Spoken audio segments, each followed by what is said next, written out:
tengo que agradecer desde luego al Grupo de Hoteles Ananaí la sensibilidad que supone el vincular el patrimonio con la investigación, el vincular el turismo con la recuperación del patrimonio. En ese sentido entiendo que es una posición ejemplar. Bueno, y ahora tengo primero que agradecerles que en un Mundial de Fútbol, un viernes por la tarde, estén aquí. Y ahora me tengo que enfrentar al reto de resumirles 29 años de exploración en menos de 29 minutos para que tengan ustedes toda la oportunidad de preguntar, de cuestionar, de debatir. Bien, vamos a ver, tenemos este proyecto desarrollado en apoyo con la Sociedad Geográfica, en apoyo con distintas instituciones, para descubrir lo que hay detrás de esta historia. Sabemos que Manco Inca realizó un ataque, una revuelta contra el dominio español, no consiguió derrotar a los españoles, aunque mantuvo un largo cerco a Cusco y también a Lima, y se replegó a la cordillera de Vilcabamba. ¿Por qué motivo? Por un doble motivo, porque la Sierra de Vilcabamba tiene más de 20 montañas que superan los 5.000 metros en un espacio de 100 kilómetros que hay entre dos profundos cañones. El cañón del Vilcanota, donde está Machu Picchu, el cañón del río Apurímac, que es muy profundo y envuelve la cordillera. Y además tenía un carácter sagrado. Eso legitimaba esta resistencia. Vamos a mostrar, esto que están viendo aquí es una imagen inédita, es la imagen tomada por un helicóptero que realizó una prospección con tecnología LiDAR, de láser aerotransportado, y donde ustedes están viendo por primera vez en Lima, en público, cuál es la imagen real de Hatun Vilcabamba, que está aquí. Y como ven, hay una montaña de 5.184 metros, todas las aguas del norte confluyen en este desfiladero. El resultado es que se trata de un espacio totalmente despoblado y no utilizado por los campesinos próximos. ¿Cómo hemos llegado ahí? Hatun Vilcabamba significa Vilcabamba, llanura sagrada. Hatun, grande o principal, fue la sede del poder imperial que se mantuvo intacta frente a los españoles pese a las negociaciones, a los acuerdos de paz que se desarrollaron durante el periodo de gobierno de los 4 incas en Vilcabamba. ¿Y cuál es la ubicación? Pues es una ubicación simbólica extraordinaria, porque está a 80 kilómetros al oeste de Machu Picchu, exactamente a la misma latitud y a la misma altitud. Como ven ahí, Machu Picchu en la derecha de la imagen, Choquequirao al sur, Espíritu Pampa al norte y Vilcabamba la Grande, donde hemos localizado, al oeste. Un dato sorprendente, que está exactamente a la misma latitud y altitud, algo que para los españoles no tuvo ninguna significación, pero evidentemente tenía mucha significación para los incas en cuanto a la lectura sagrada y simbólica que hacían del territorio, lo cual significaría que una intihuatana en los dos lugares tendría exactamente la misma sombra. Todo el territorio del Tahuantinsuyo y singularmente, desde luego, Vilcabamba estaba marcado por una geografía sagrada. Saben ustedes que la vivencia, la relación con las montañas era una relación sagrada. Las montañas no eran la residencia de los dioses como en el Olimpo griego, eran deidades en sí mismas. Y entonces entre estas deidades están el Salcantay, el Choquesafra, el Padre Lloc, las montañas más significativas del territorio. La historia del reino neoinca o el último reino independiente está marcado por estos datos fundamentales. Manco Inca se repliega a Vilcabamba, Manco Inca es asesinado en Vizcos y accede al poder uno de sus hijos, Sairi Tupac, el cual negocia la paz. Hay un momento en que sale de Vilcabamba, se repliega al Valle de Yucay, muere en extrañas circunstancias, muere allí. Entonces se proclama inca uno de sus hermanos, Titu Cusi, el cual reabre la guerra con ataques al movimiento españoles entre Ayacucho y Cusco, negocia la paz, pero muere cuando está esa paz de negociación, y finalmente se produce el ataque final en 1572, donde es ocupada Hatun Vilcabamba y capturado Tupac Amaru. Los 4 últimos incas. Estos son representaciones evidentemente artísticas, no existe un retrato fidedigno de ninguno de ellos. Bien, ¿qué ocurrió en este tiempo? Pues hubo estos episodios singulares. A poco de que se repliega Manco Inca, es atacado por Rodrigo de Orgóñez. Hay un ataque posterior de Gonzalo Pizarro con Paulo Inca, que es más profundo, lo persigue hasta el interior de Vilcabamba, pero sufren una emboscada en un lugar donde había un paso peligroso con una roca. Tras el asesinato de Manco Inca, la firma de la paz por Sairi Tupac, hay un episodio fundamental en 1566, que es un acuerdo de paz entre Titu Cusi y la corona. Este acuerdo de paz está condicionado sobre todo a un asunto pendiente, que es el matrimonio del hijo de Titu Cusi con la hija de Sairi Tupac, siendo medio hermanos. Eso tenía una gran importancia política y económica, porque suponía el manejar la gran herencia de Titu Cusi, de Sairi Tupac, lo cual hizo que tuviera que ser ratificado por el rey Felipe II e incluso por el Papa. En ese tiempo se mantuvo un periodo de paz en el que Titu Cusi aceptó el bautismo, aceptó la entrada de 2 frailes, después la expulsión de uno de ellos, y cuando llegó finalmente este viaje largo a España y a Roma, cuando llegó la ratificación, se había producido en extrañas circunstancias la muerte de Titu Cusi, y entonces se precipitaron los acontecimientos.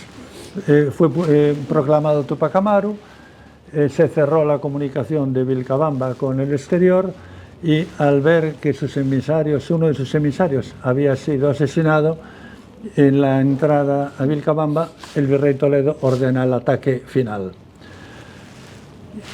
Conocemos bastante documentación sobre este ataque final. Cuando los ejércitos avanzaban, cuando se producían combates importantes, se generaba bastante documentación, porque de la intervención de cada uno de los soldados que iban a merecer un reconocimiento especial, se generaba unos documentos individuales llamados probanzas de méritos, en los que se tomaba testimonio a otros. Lo cual quiere decir que aquí tenemos en la documentación histórica varios tipos de documentos. Evidentemente es diferente cuando alguien viaja a un lugar remoto y vuelve y dice que vio tal cosa, o que le informaron, como es la información del Paititi o del Dorado, que le informaron de la existencia de determinado lugar y determinadas riquezas. Y otro muy diferente es cuando, como en el combate en Marcanay, y como en el combate previo a Marcanay, se generan docenas de probanzas de méritos que acreditan la intervención individualizada de soldados, o cuando el alférez real levanta el acta de ocupación en la que informa al virrey como documento oficial y le dice que entraron todos a pie porque el terreno no permitía el uso de los caballos. Y este es un dato fundamental en esta investigación.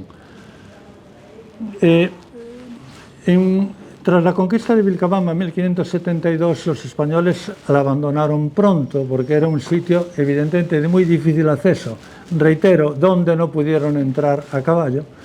Entonces, el objetivo de la ocupación de Vilcabamba se convirtió en una expectativa de explotación minera, con lo cual se buscó, se creó una nueva capital cerca del nacimiento del río Vilcabamba, donde había habido explotación minera inca, donde se descubrieron nuevas minas y una expectativa de una gran riqueza, pero que solamente duró 2 décadas. Después de una explotación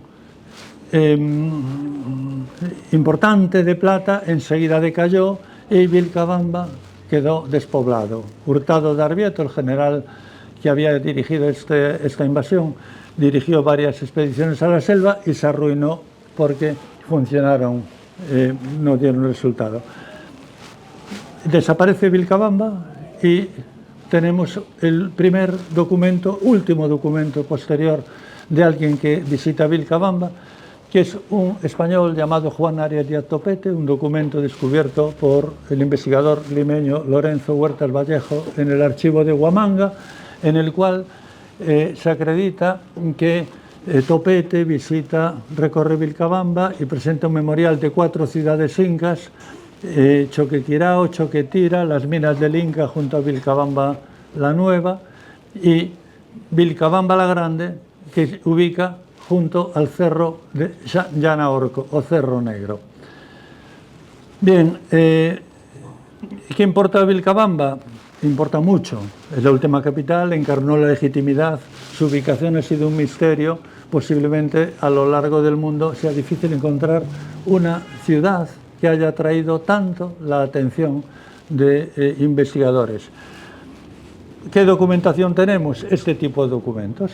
Crónicas son referencias, las probanzas son documentos de carácter tan fiable porque hay varios testigos, y el acta de ocupación como documento oficial fundamental.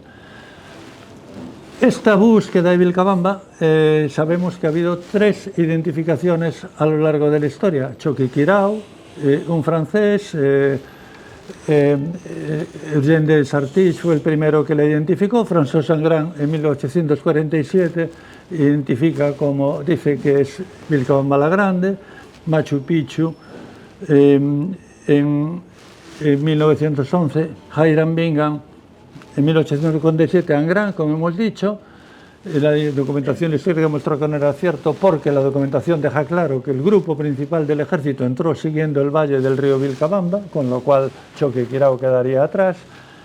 Hiram Bingham, evidentemente gran investigador, pero bueno, lo cierto es que en el mapa de Raimondilla está ubicado Machu Picchu y que él cuando llegó a Machu Picchu ya había algún peruano que lo había conocido. Pero bueno, su teoría alcanzó fama mundial. En 1964, un personaje peculiar, que era James Savoy, fundador de una religión solar, que consideraba que su hijo fallecido era la reencarnación de Jesucristo. Quiero decir, no es un personaje de carácter científico, sino que fue un divulgador. Viajó a Espíritu Pampa. Él dijo que aquello era Vilcabamba la Grande. En tanto no se conocía prácticamente el territorio, pues otros que viajaron posteriormente, muchos le dieron la razón. Apenas había unas pocas personas que observaban que algo fallaba. ¿Qué es lo que fallaba? Fallaba que a Espíritu Pampa se llega fácilmente a caballo, y el acta de ocupación acredita que a Vilcabamba, a Hatun Vilcabamba, si no pudo entrar un ejército a caballo, no sería un lugar donde puede entrar cualquier turista. Había otro lugar importantísimo, Vitcos, Hacienda Real, donde fue asesinado Manco Inca, que está en el centro de Vilcabamba y que ha tenido una gran importancia en su historia. Bien, ¿cómo empieza nuestra investigación? En 1997, la descubridora de la crónica de Juan de Betanzos, Carmen Martín Rubio, descubre un documento en el cual se da una indicación sobre la ubicación de Pampaconas. Una ubicación sencilla, es un documento dirigido al virrey donde se le orienta, porque Pampaconas fue, por una parte, el lugar donde se produjeron las más importantes negociaciones y por otro fue el lugar donde se preparó el ataque final. Con ese documento viajamos en 1997, encontramos los restos incas del Gran Usno, donde allí se celebraron las negociaciones, reconstruido en 2007, y a continuación viajamos a Espíritu Pampa y llegamos a Espíritu Pampa a caballo. En ese momento yo supe que Espíritu Pampa no era Hatun Vilcabamba, que Hatun Vilcabamba seguía siendo un misterio, y decidimos con un amigo y con un par de guías locales en el año siguiente iniciar una exploración desde desde Pampaconas por un camino que partía hacia el oeste, que no estaba registrado en ninguna de las exploraciones anteriores, una exploración en la que manejábamos la documentación del ataque, la documentación de los lugares mencionados en las crónicas del ataque, y preguntábamos, buscábamos los topónimos. En el momento, ¿está mejor así? O peor. Bueno, bien, tuvimos al final de esa expedición en la que estábamos volviendo, tuvimos un encuentro sensacional, que fue el conocer a una señora que había bajado a vivir a Pampaconas en el último día. No sabíamos por dónde seguir, pero tuvimos la oportunidad de conocer a doña Victoria Palomino, que es esta anciana que está en la foto, la cual había venido de un lugar lejano porque se había quedado sola, y contaba una historia fascinante. Vivían en un lugar llamado Patibamba, donde había una montaña a la que nunca habían subido, pues en parte por temor y en parte por no necesidad, pero uno de sus hijos sí que había subido en una ocasión y había visto en lo alto una serpiente con cabeza dorada y muros antiguos, lo cual le provocó un gran susto y luego murió. Bien, el susto, la muerte son historias difusas, pero había algo fundamental, que era el nombre de Patibamba, porque Patibamba fue el lugar donde se produjo el último combate. De forma que al año siguiente viajamos allí, y al llegar a Patibamba encontramos esta visión que ven ahí arriba, que responde exactamente a la descripción histórica de ese último combate, porque sabemos que los españoles avanzaban junto al río y fueron advertidos de una emboscada donde había una fortaleza en lo alto llamada Huayna Pucara, o Joven Fortaleza, que tenía 4 baluartes, forma de media luna, un muro de 200 pasos de largo y una hendidura por la que solo cabía un hombre. En este primer momento la fortaleza estaba allí arriba, todavía no pudimos verla, pero sí avanzamos y encontramos en el lugar donde ya solamente vivía una familia, nos guió a unas ruinas que había muy cerca que se llamaban Marcana, y Marcanay es el nombre del lugar donde el ejército descansó, y también es el lugar donde fue martirizado Fray Diego Ortiz, en las puertas de Vilcabamba, en las puertas de Hatun Vilcabamba.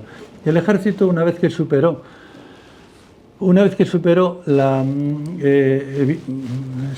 esa emboscada, porque un grupo reducido, encabezado por Martín García de Loyola, con varios arcabuceros, subió por la montaña y desactivó esa emboscada. En ese momento siguió el ejército avanzando, y esa noche vieron el resplandor del incendio ordenado por Túpac Amaru, cuando abandonaron durante la noche la ciudad y se dispersaron. Encontramos estos topónimos que coincidían, encontramos unos restos incas en la ladera, y el caso es que volvimos al año siguiente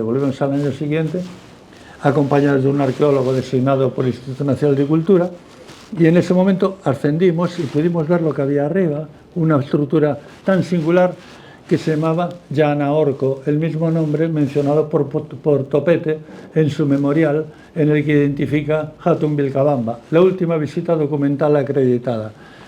A la vuelta, aquí en Lima, por fin en ese momento se produjo, en el año 2001, se editó la primera carta geográfica que cubre esta zona, en la cual pudimos conocer esa estructura, y también conseguí una foto aérea en la cual vimos, esta era la forma del lugar, que me pareció singular, con lo cual, fíjense que aquí está, en la parte de abajo, el Nevado de Choquesafra, todas las aguas confluyen en este lugar con barrancos muy profundos, conforman una auténtica fortaleza natural. Bien, yo en ese momento supuse, esto es la ciudad. El año siguiente, bueno, en Marcanay encontramos esta tumba que está viendo un arqueólogo, que suponemos que fue probablemente la tumba de Fray Diego Ortiz. Fray Diego Ortiz fue martirizado en Marcanay, fue considerado el primer mártir de la Iglesia Católica en América.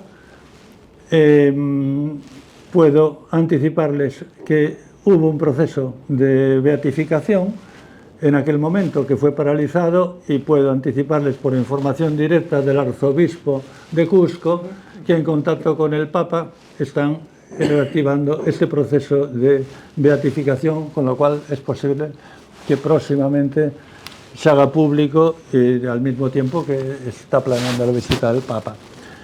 Marcanay tiene esta doble significación, importantísima significación histórica. Entonces, en este momento estamos reconstruyendo la línea verde, significa el camino por el que nosotros avanzamos. Aquí arriba esta forma de media luna corresponde a Huayna Pucara, con forma de media luna, 4 baluartes. Esta cruz corresponde a Marcanay, y aquí arriba estaría el Cerro Llanaorco, donde organizamos una grandísima, importantísima expedición con ayuda de Ana María Pomareda, que hoy nos acompaña. Entonces, en esta importantísima expedición con Discovery Channel, con muchas mulas, apoyo de personal, realizamos arriba una excavación, tuvimos apoyo de helicópteros para el movimiento de equipos, y nos encontramos, aquí ven a la izquierda, este edificio. Bueno, pues a la derecha está limpio, pero estaba de tal forma que caminábamos sobre los muros sin ver que había muros, porque esta es la intensidad de la vegetación que hay en la zona. Y entonces fue estupendo encontrar un edificio inca, identificado como una residencia sacerdotal, pero al mismo tiempo vimos que allí no había una ciudad, que lo que había era un espacio ceremonial, que nos pareció vinculado a ese cerro que hay en las proximidades, llamado Corihuaynachena, un topónimo que significa lugar donde ventea el oro, atribuido a los lugares donde el oro está en polvo. Fuimos allí y efectivamente vimos en lo alto, como pueden ver en esta imagen de la derecha, una grieta con una abertura al oeste, donde había esta especie de plataforma que podría haber sido donde estuvo Punchao, el ídolo más valioso del reino inca, del imperio inca, que recibía los rayos del sol. En ese mismo momento apareció una serpiente, el símbolo de Tupac Amaru. El recorrido en la zona, aquí pueden ver cómo hay zonas donde la vegetación es tan intensa como esto, que los árboles crecen sobre las raíces de otros árboles, lo cual explica el abandono, explica la dificultad de la investigación. Bien, ahora nos ven con nieve. Volvimos al año siguiente buscando el camino por la zona alta, pasando eso sobre nieve, en esta circunstancia maravillosa de los Andes, de que uno en un mismo día puede estar pasando pisando nieve y viviendo en una zona selvática, y avanzamos siguiendo el camino alto, descrito como el camino de los fuertes, mientras que el grupo principal del ejército avanzó por el río, un pequeño grupo avanzó por la zona alta, comprobando que efectivamente ahí había una sucesión de estructuras frente al gran Apu Choquesafra, que aquí podemos ver en todo su esplendor, Apu principal de la zona. Bien, llegamos por fin a Huayna Pucara y vimos sobre el terreno que efectivamente esas formas que había desde abajo correspondían a 4 baluartes, 4 estructuras naturales modificadas con intervenciones artificiales, en la que había una grieta en la que solo cabía un hombre y en la que había una gran pared que corresponde sin duda a la descrita en el combate. Todo este conjunto de estructuras militares coincidía, se ampliaba, se complementaba con la geografía sagrada de lo que suponen los apus. Iniciamos exploración por fin hacia el valle, encontramos restos como este, una escalinata de un antiguo camino, y conseguimos financiación, en este caso de una cervecera gallega, para regresar al año siguiente. El avance en aquella zona pues ocurren este tipo de cosas, en este caso una mula que se ha caído al río, que ha sido liberada de la carga para sacarlo, y aquel año conseguimos el contacto del único campesino que había entrado en esos valles secretos. Estamos hablando de este valle que hay detrás de la montaña de Llana Orco, donde hay un valle profundo, que ningún campesino de la zona había entrado nunca. Influye seguro prevenciones supersticiosas, pero había un factor fundamental que no les interesaba, porque es una garganta muy estrecha por la que no es transitable en época de lluvias de ninguna forma, y que en época incluso seca, pues para subir, aquí estamos con don Custodio Puma tendiendo el puente sobre un lugar donde el río es estrecho, pero al mismo tiempo es más turbulento, lo cual lo convierte en más peligroso, pero cruzamos por ahí.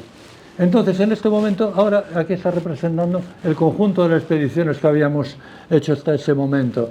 El verde sería la primera aproximación, el azul el recorrido con Discovery Channel, el amarillo esta expedición posterior con exploración en el valle, y ahora vamos a entrar con la línea azul que nos va a llevar por el cerro Llana Orco, por la garganta de Pintobamba. Imagínense ustedes que la garganta de Pintobamba está entre dos rocas muy profundas y que tiene unos 10 o 15 metros de anchura. Y entonces, ¿cómo subimos? Pues subimos abriendo puentes, porque el terreno nos obligaba a cruzar a uno y otro lado, y explorando las laderas encontramos una sucesión de andenes y algún recinto aislado. Un lugar en el medio donde hay un remanso, y la confirmación de que estamos en un espacio arqueológico de alta densidad totalmente desconocido, pero todavía no habíamos encontrado el núcleo que estábamos buscando. En 2006 hacemos una nueva exploración yendo por la zona alta. En este caso, bueno, pues unos campesinos nos indican allá hay una cueva que nadie conoce, tenemos equipos de escalada, la exploramos, avanzamos. Aquí ven cómo estamos avanzando con un cordero, una forma de llevar el alimento caminando para resolver la alimentación durante unos días. Y con dos arqueólogos peruanos explorando lugares donde encontramos recintos, pero se mantenía esa misma pauta. Aparecen andenes, aparece alguna vivienda campesina vinculada a los andenes, y seguimos explorando. En 2008, con apoyo de la Agencia Española de Cooperación Internacional, que aceptó que el desarrollo de la investigación arqueológica en una zona tan aislada, castigada largamente por el terrorismo y empobrecida, sería un factor de desarrollo, regresamos ahí con arqueólogos peruanos junto a un río que tiene una gran riqueza truchera, un espacio natural con un valor turístico de futuro importantísimo, y empezamos a encontrar ya un grupo de viviendas agrupadas y realizamos las primeras excavaciones. En estas excavaciones, donde pueden ver aquí cómo está un recinto inca con el suelo, lo que es el nivel de ocupación, cubierto de ceniza de madera quemada, que coincide con la información histórica sobre el incendio provocado, y realizamos muestras de carbono 14 sobre alguna de las muestras ocupadas. Nos llevó ya a la conclusión de que sí que habíamos encontrado el núcleo de Hatun Vilcabamba, porque apareció un conjunto de estructuras agrupadas. En ese mismo momento hubo otra consideración. Si ahí se habían entronizado 3 incas y el apu principal era el apu Choquesafra, era de suponer que en el apu Choquesafra podría haber habido ritual de Capacocha. Entonces, con expertos escaladores gallegos, los animé para escalar el apu Choquesafra, que no había ningún registro que nadie hubiera subido. Y efectivamente exploramos en torno a la cima, encontramos 2 plataformas ceremoniales alineadas entre la cima y el núcleo donde identificamos Hatun Vilcabamba, y ellos completaron la excavación a la cima con el detalle curiosísimo, de que encontraron en lo alto una lata que acreditaba que exactamente 20 años antes sí que había subido un alemán en solitario y no estaba registrado, y se cumplían exactamente 20 años, ni un día más ni un día menos. Bien, conseguimos de nuevo financiación de la Agencia de Cooperación Internacional, y en el año 2012 se aprobó un proyecto de excavación con esta resolución que ven ustedes. Todos los datos indican que es Hatun Vilcabamba y hay que ponerla a la luz. Era un momento, desde luego, de gran optimismo. Teníamos la financiación, teníamos el proyecto, teníamos el reconocimiento, pero las cosas a veces se tuercen. En ese mismo año se instaló en la zona el grupo del clan Quispe Palomino, se declaró estado de emergencia, no se podía acceder a la zona y quedó la excavación aplazada. Bueno, había una parte de Vilcabamba que seguía siendo accesible, seguimos trabajando en esa zona, buscando otros caminos, completando el conocimiento de toda la red de caminos incas de Vilcabamba, y en este caso apoyando a unos amigos también alpinistas para escalar estas 2 rocas. A la izquierda ven, conocido como la garra de roca del puma, pumasillo significa garra de puma, que tiene 2, la garra de hielo, la garra de roca, y entonces con 2 proyectos muy interesantes de escalada sí consiguieron la garra de roca, la de hielo no pudo ser.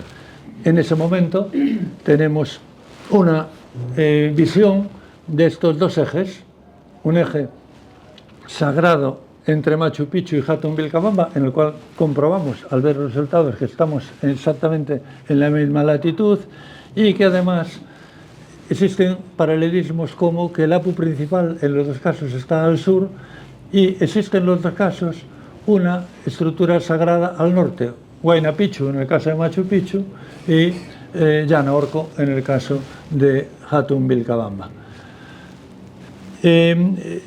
Esta investigación que hemos hecho, en la que destaca el carácter sagrado de Choquesafra, fue continuada en años siguientes por el Ministerio de Cultura. Aquí pueden ver en el apu Choquesafra, esta sería la identificación de los usnos de Rumihuasi. El Ministerio de Cultura identificó una sucesión de 5 usnos en dirección oeste que llegan exactamente hasta el otro lado del río Apurímac, lo cual confirma la sacralidad, la extrema sacralidad, la importancia del apu Choquesafra.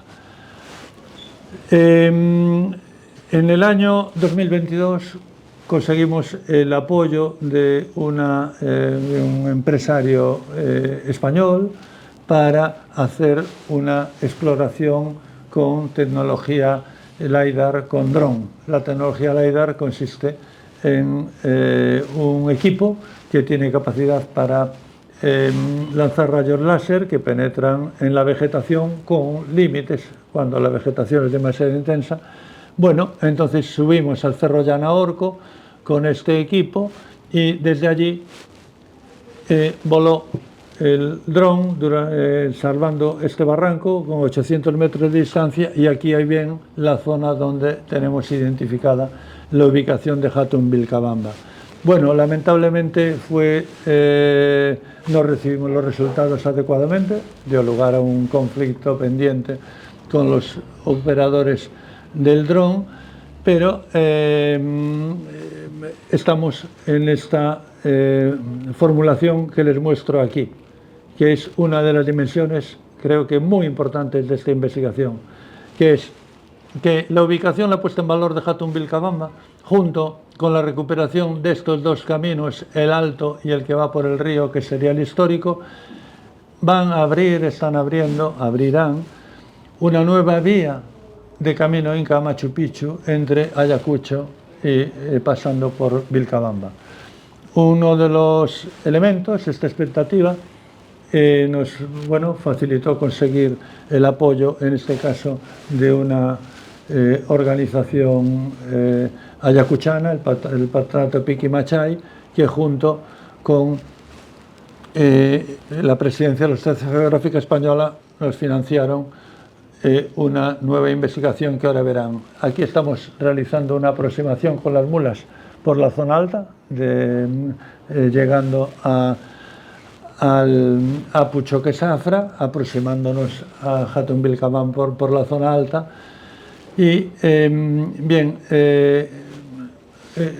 la historia de Topete es para nosotros muy importante como último testimonio de visitante de Jatun Vilcabamba. Topete se interna en 1710, cuando el territorio ya ha quedado despoblado. Fíjense que en la historia de Vilcabamba pasamos de esta conquista, un abandono primero de la capital, una explotación minera, una quiebra de la explotación minera en 1630 prácticamente. Después se produce una rebelión de esclavos acompañados de nativos, acaudillada por un pilcosuni llamado Francisco Chichima, que produce un nuevo abandono de la zona, y el proceso es de un abandono total del territorio de Vilcabamba, hasta que Topete se interna en 1710, recorre ese territorio que ha sido prácticamente abandonado y recibe la concesión por parte del virrey como alcalde de Minas con derecho a la explotación, pero fracasa. No, estas minas realmente estaban agotadas y continúa el declive en el territorio. En el año pasado, con una empresa limeña, operadora de esta tecnología, gracias al patrocinio del Patronato Piqui Machay y de la Sociedad Geográfica Española, realizamos esa prospección con tecnología LIDAR. Aquí estamos viendo la imagen de la aproximación, el polígono sobre el que se voló y los vuelos que realizó el helicóptero. Bien, el resultado, nos enfrentamos a una gran dificultad.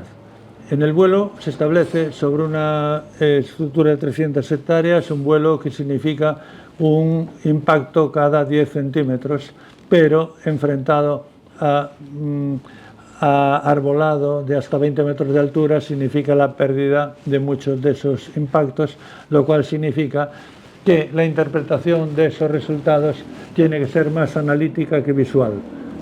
Yo les puedo poner como ejemplo lo que significa una ecografía respecto a un feto, en el cual no aparece la fotografía como tal, pero aparecen ciertos elementos que dan lugar a esta investigación. Bien, ¿qué nos aporta esta investigación? En este vuelo LiDAR encontramos una sucesión de andenes que se mantienen exactamente en la misma altura, con longitudes de hasta 260 metros.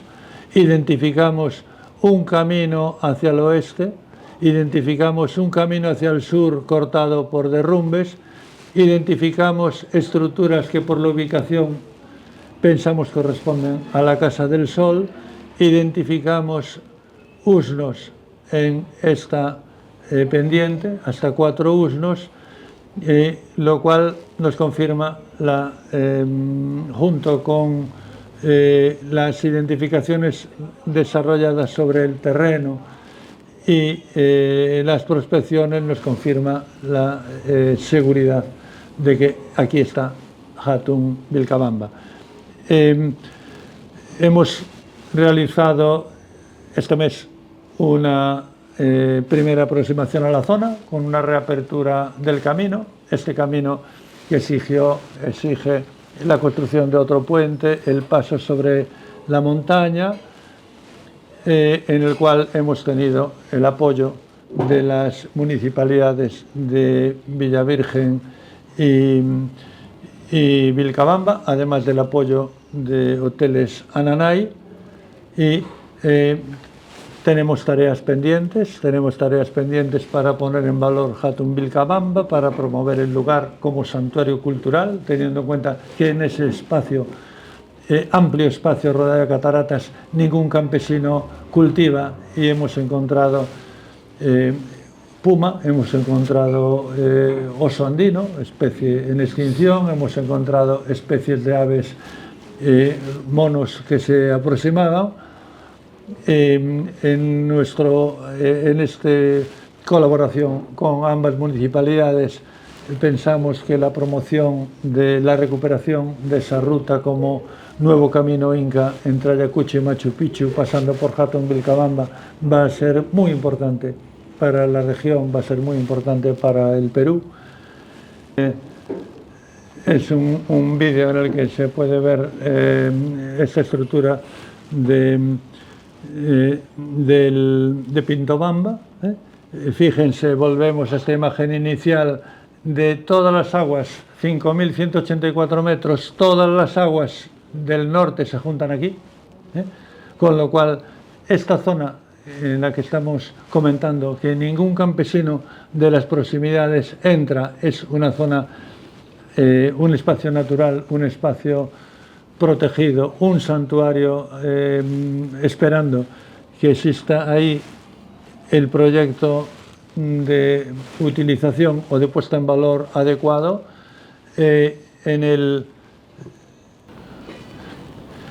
Bien, y este es el resumen de la investigación hasta el punto que hemos llegado, con lo cual agradezco muchísimo su atención y me pongo a su disposición para cualquier pregunta, para cualquier aclaración que deseen. Muchas gracias.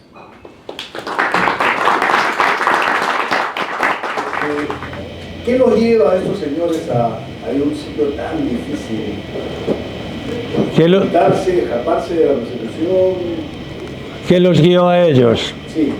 Yo creo que los guió que ese sitio tan reservado tiene un carácter sagrado, tiene un carácter mágico.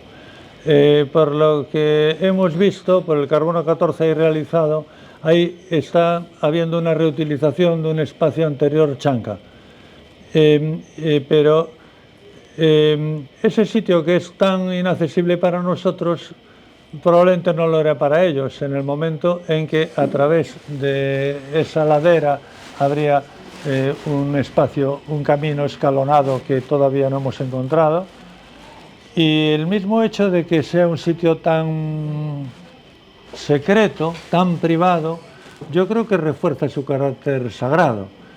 Y la realidad es que tal como conocemos la historia de los últimos años del reino inca, cuando Tito Cusi había firmado la paz y había permitido que entraran frailes a predicar allí y bautizar, esta zona seguía siendo sagrada.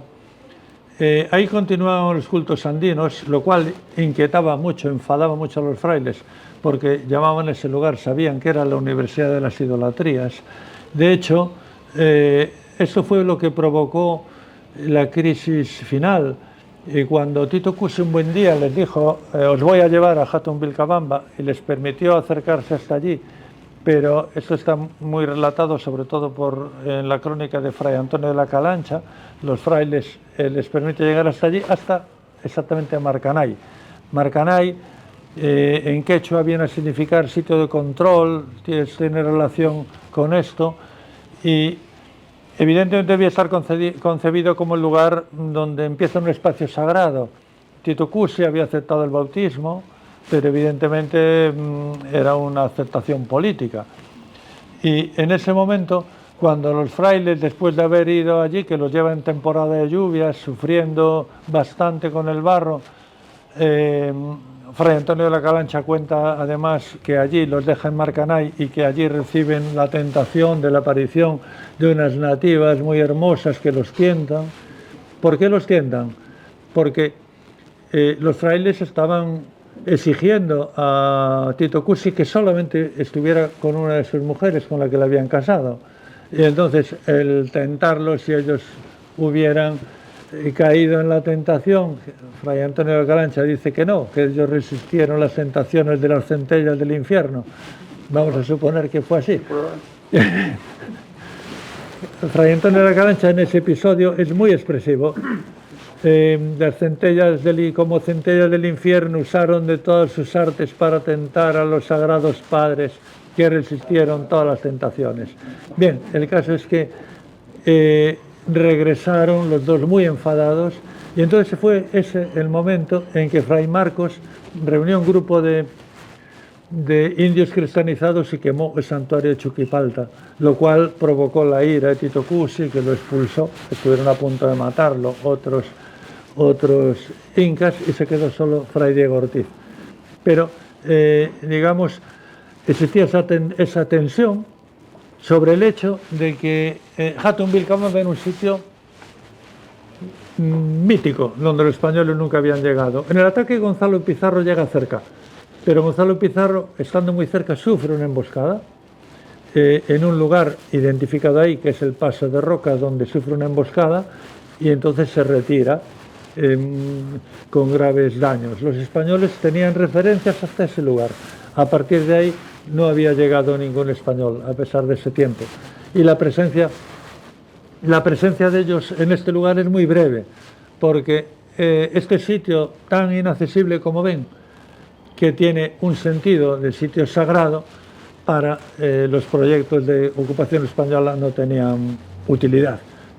Les interesaba un lugar cercano a las minas, un lugar fácil para la ocupación del territorio, con lo cual es abandonado.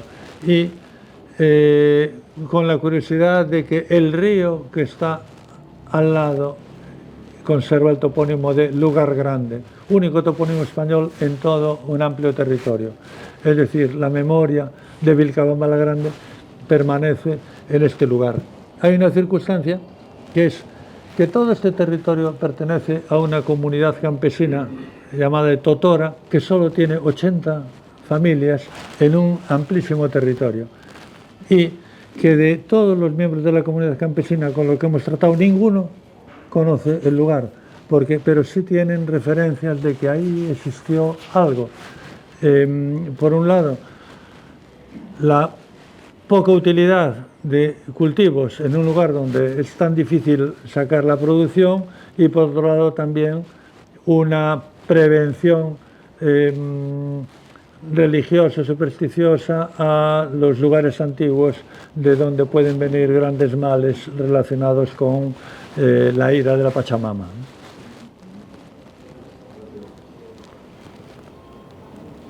Ese paralelismo entre Machu Picchu y Hatun Vilcabamba da para mucha investigación. Da para mucha investigación y da para...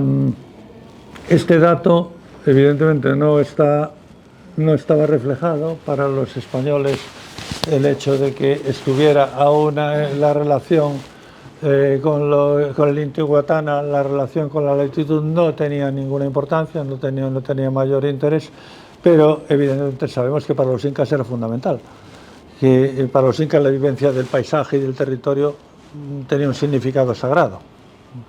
Una pregunta. Hola. Mi pregunta va hacia la... Mira, estuve hace algunos años en Micos, estuve, bueno, Yuracrumi, Hispana, toda esa zona. Bueno, en ese momento que fui, me dijeron que esa fue la capital, ¿no? O sea, Hatun Vilcabamba, pero evidentemente pues no es un poco más lejos. Pero es una zona que entiendo yo, bueno, Yuracrumi es como un núcleo religioso, es un sitio muy sagrado. ¿Cuál es la relación entonces entre esta zona y la gran ciudad de Hatun Vilcabamba? Vamos a ver, sabemos que Vitcos era un lugar en una esencia sagrada, nunca fue identificado como Hatun Vilcabamba. Es decir, hubo esa primera identificación atribuida a Choquequirao, pero fue básica, de que hay una primera... Estamos hablando de un territorio que fue ignorado totalmente por el Estado a partir de cierto momento, porque quedó despoblado. Entonces, cuando se aproxima François Sangrán y ve ese lugar, pues es el primero que dice, pero sabemos que el ejército atacó por 3 vías. Sabemos que el ejército además tenía 1.250 hombres, 250 españoles, 500 cañaris y 1.000 incas aliados, donde había huancas, etc. Entonces, el cuerpo principal ataca por el puente Chaullay.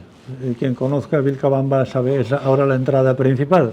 Lo primero que entró fue Pedro Sarmiento de Gamboa, el alférez real, la misma persona que presenta luego el acta de ocupación. Llega con un primer cuerpo, cruzan el río y ocupan un fuerte que hay al lado, que se llamaba Condormarca, mantienen ahí la posición. Entonces el cuerpo principal sube combatiendo, porque hay resistencia, sube combatiendo por el valle del río Vilcabamba y ocupan Vizcos, combatiendo, y hay algún combate descrito, hay en concreto algún episodio como que aparece un guerrero grande que intenta matar al general, bueno, en fin, está muy detallado. Y desde Vizcos continúan hasta Pampaconas. Y hay 2 cuerpos de 250 cada uno, que conocemos, Gaspar Sotelo es uno de los jefes, que entran por el sur y confluyen por los puentes de Curamba y de dos puentes que cruzan desde el río Apurímac y confluyen en Pampaconas, donde se prepara el ataque final. Vizcos queda atrás. Entonces, lo que sí es todas las hipótesis coinciden en que Yurak Rumi era el santuario de Chuquipalta que fue quemado por Fray Marcos, por la descripción, por la proximidad a Vizcos, etc., ¿no?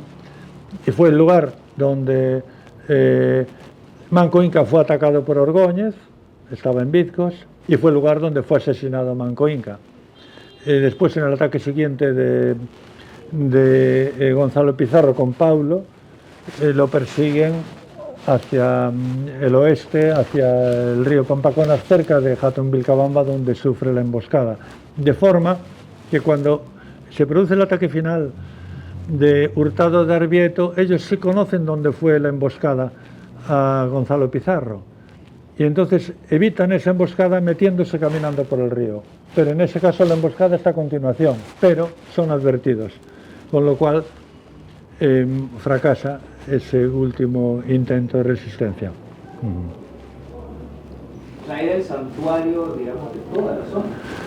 Todo el conjunto de Vilcabamba tenía un carácter sagrado. El propio nombre de Vilcabamba es llanura sagrada. Llanuras hay pocas, lo que pasa es que claro, es un concepto relativo. Pero, ¿cuál era esa gran significación?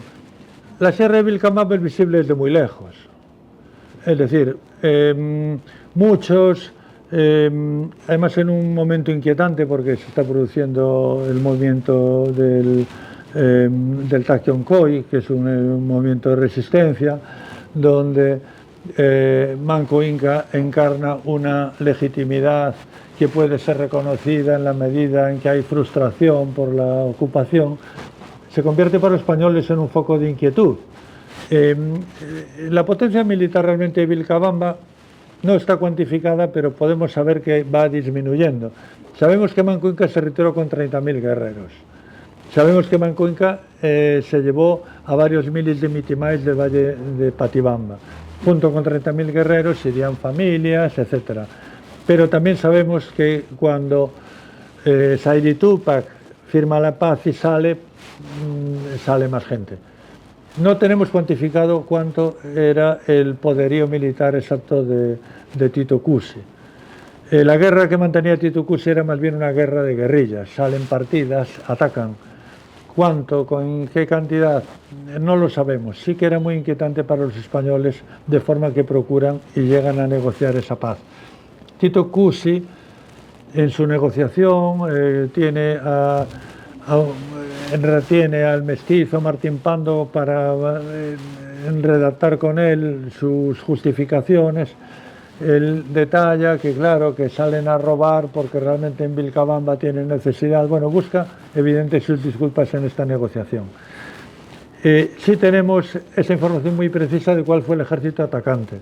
No tenemos información muy precisa de cuál era el ejército que resistía. Lo que sí que sabemos es que tenía una alianza muy firme de los selváticos.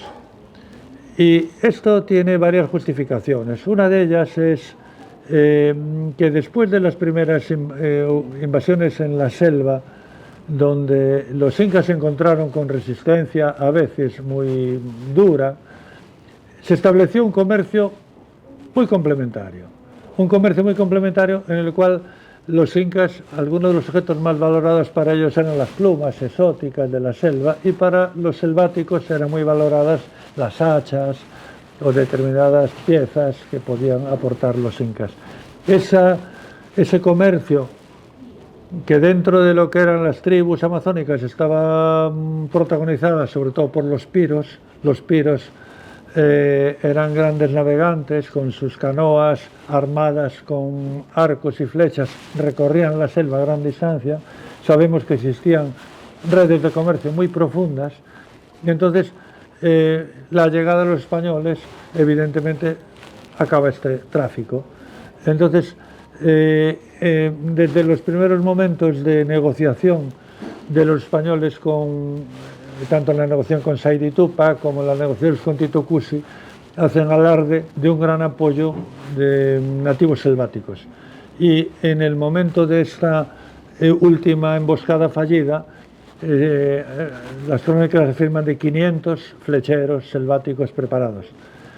Entonces, la fuerza militar de resistencia última estaba basada en este conjunto, pero no tenemos información exacta de cuántos serían, ¿no? ¿Quién se anima a ir a Hatun Vilcabamba? ¿Tienes una foto de mi novia? En helicóptero es más fácil, es más fácil.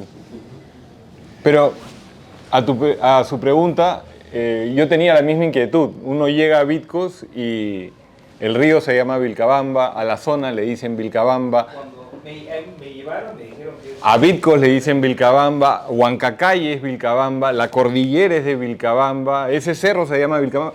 Cuando todo se llama Vilcabamba, el topónimo pierde su significado histórico. Y entonces, parte de la trascendencia de la investigación de un experto es precisamente perseguir la toponimia, porque la toponimia devela, revela. Y entonces, llamar a este lugar Hatun Vilcabamba, Vilcabamba la Grande, la distingue precisamente de Vilcabamba la Nueva, por ejemplo. Usted se quedó cerca, a 1 hora en carro, de Vilcabamba la Nueva, porque de Vitcos uno sube y llega. A 1 hora y media más de Pampaconas, y a solo 4 días, pero caminando, de Hatun Vilcabamba. Vamos a ver, una aclaración. Vilcabamba la Nueva, fundada como San Francisco de la Victoria de Vilcabamba, tiene 2 fundaciones. Es decir, en el primer momento, cuando Hurtado de Arrieto dirige la conquista, él recibe una serie de privilegios. Él ofrece, tiene derecho a ofrecer terrenos a quienes han participado en la conquista y quieran quedarse allí. Le interesa poblar con gente fiel el lugar. Entonces él inicialmente hace una fundación en una zona más baja. Se sitúa probablemente en torno a Lugma. Pero en el entorno del nacimiento del río Vilcabamba, que había habido minas explotadas en época inca, es donde se desarrolla la mayor explotación. Surge un poblado minero llamado Villargete la Rica inicialmente, y entonces Hurtado de Arrieto solicita y se le autoriza a hacer una refundación de Vilcabamba como eso, San Francisco de la Victoria de Vilcabamba. Pero ese lugar decae, todo el territorio decae muy rápidamente. La historia posterior de Vilcabamba, la historia social, el desarrollo, ha sido muy estudiado especialmente por un fraile dominico Alfredo Encinas, que publicó 2 libros que recomiendo absolutamente, llamado Historia Social de la Provincia de la Convención, en el cual realizó un estudio muy detallado desde aquel momento de la conquista hasta la actualidad, siguiendo datos de los libros de bautismo, etc. La caída es tan fuerte que, de ser este lugar tan importante, hay un momento hacia la mitad del siglo XVII donde deja de haber corregidor en Vilcabamba. El corregidor de Vilcabamba desaparece porque no hay rentas capaces de financiarlo y pasa a depender del corregidor de Lares, que está lejísimos. Y desaparecen incluso los frailes. Hay un momento, además, se produce después una quiebra demográfica total en toda la provincia de la Convención por una gran crisis de malaria. Hay una época muy bien estudiada por Encinas en la que se desarrolla, primero hay esta etapa minera, enseguida una producción de coca que entra en colapso cuando el virreinato se divide y ya pierde la posibilidad de exportar a Potosí. Luego hay una fase de explotación de caña que se centra en la zona baja y la zona alta pasa a ser un lugar totalmente desconocido. No hay un olvido. Estamos hablando de una zona, en la Sierra de Vilcabamba divide 2 climas muy definidos. El área norte, como recibe el aire dominante de la Amazonía, es muy húmeda, allí no hay camélidos, no hay llama, y la zona sur es más seca, allí sí que hay camélidos. Entonces, en esta zona norte, con este clima lluvioso, el crecimiento de la vegetación es mucho más intenso, la ciudad se oculta más rápido. Y después, cuestión fundamental, que como han visto, como vemos en esta imagen, es un espacio mágico rodeado de cataratas, donde para ir allí hay que tener un motivo pues que sea ese espacio sagrado en el que uno se refugia, un motivo como que vamos a explorarlo, vamos a ponerlo en valor y esperamos que se convierta en una auténtica reserva natural y arqueológica. Y eso vamos a hacerlo pues con apoyo de empresas que tengan esta sensibilidad como la que nos está apoyando en este momento. Pues muchas gracias por su atención. Gracias.